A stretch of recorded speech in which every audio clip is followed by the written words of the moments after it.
খুব বেশি ক্রিকেটার স্বপ্নেও এমন ব্যাট করতে পারেন না।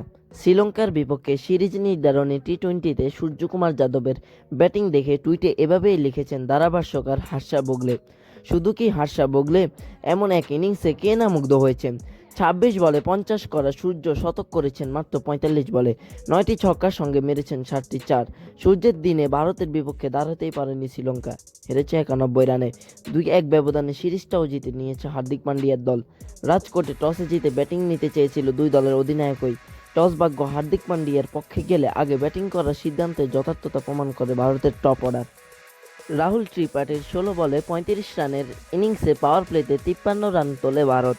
রাহুল যেখানে শেষ করেন সেখান থেকে শুরু করেন সূর্যকুমার। শুভমান গিলকে সঙ্গে নিয়ে গড়েন ৫৩ বলে ১১১ রানের জুটি। গিল করেন ৪৬ রান।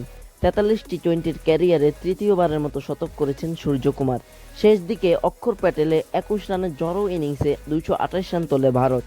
এর জবাবটা অবশ্য তোলাই দিচ্ছিল লঙ্কানরা। প্রথম ৬ ওভারে স্কোরবোর্ডে তারা তোলে ৫১ রান। এরপরের গল্পটা শুধুই ভারতীয় বোলারদের।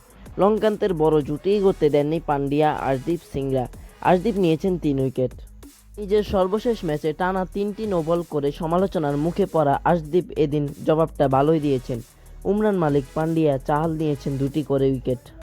এবং ভারত খুব সহজেই ম্যাচ জিতে যায় এবং সিরিজটাও জিতে নেয় ২-১ ব্যবধানে।